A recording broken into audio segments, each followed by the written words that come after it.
जी दोस्तों, अव्हांखे भलीकार चवंदा पंहिंजे चैनल सिंधी लाइव में। जीअं त असांजे चैनल जे थ्रू अव्हांखे दुनिया भर में रहंदड़ सिंधी माण्हुनि जे बारे में मालूमात मिलंदी रहंदी आहे। सिंध धरती हज़ारे सालनि खां सिंध धरती अमुन जी धरती रही आहे।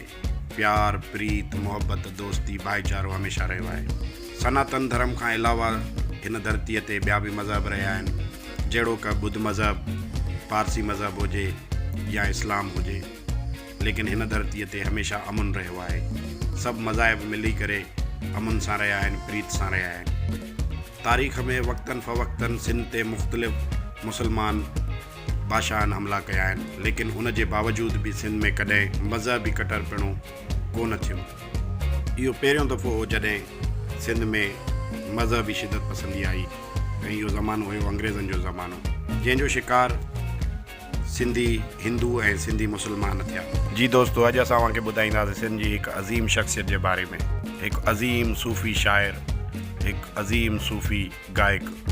जॾहिं हू गायकी शुरू कंदो हुयो ऐं झूमणु शुरू कंदो हुयो त चवंदा आहिनि बरसाति पवणु शुरू थी वेंदी हुई। दोस्तों, अहिड़े ई मज़हबी शिदत पसंदीअ जो शिकार थियो सिंध जो हिकु अज़ीम शाइर, हिकु अज़ीम सूफ़ी गायक भगत कंवर राम।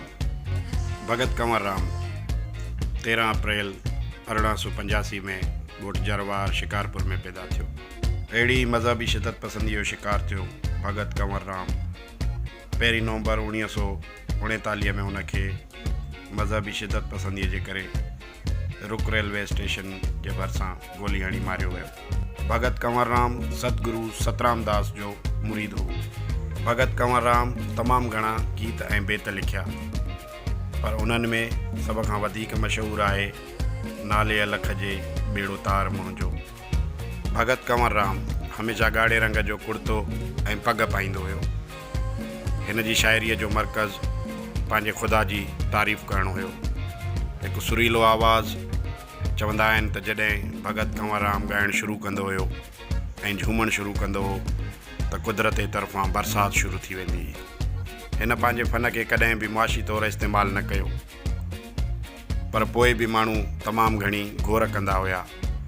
घोर थियल पैसो हिन कॾहिं बि पंहिंजे लाइ इस्तेमालु न कयो ऐं हमेशह ग़रीब माण्हुनि में विरायो, भली उहो हिंदू हुजे या मुसलमान हुजे। पंहिंजे गीतनि खां अलावा शाह अब्दुल लतीफ़ भिटाई, सचल सरमस्त, सामी ऐं ॿियनि सूफ़ी शाइरनि खे बि हिन ॻायो।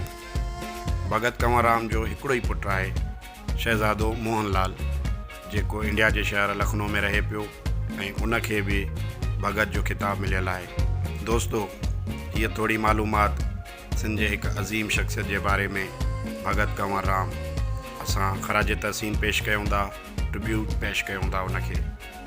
उमेदु आहे त अव्हांखे वीडियो पसंदि आयो हूंदो। पंहिंजो फीडबैक कमेंट में लिखी ॿुधायो ऐं गुज़ारिश कयूं था त असांजे चैनल खे सब्सक्राइब कयो ऐं दोस्तनि ताईं शेयर कयो, त जीअं वधीक माण्हुनि ताईं सिंध जे अज़ीम शख़्सियतुनि जी मालूमात पहुची सघे। लख लाइक थोरा सलाम, जय झूलेलाल।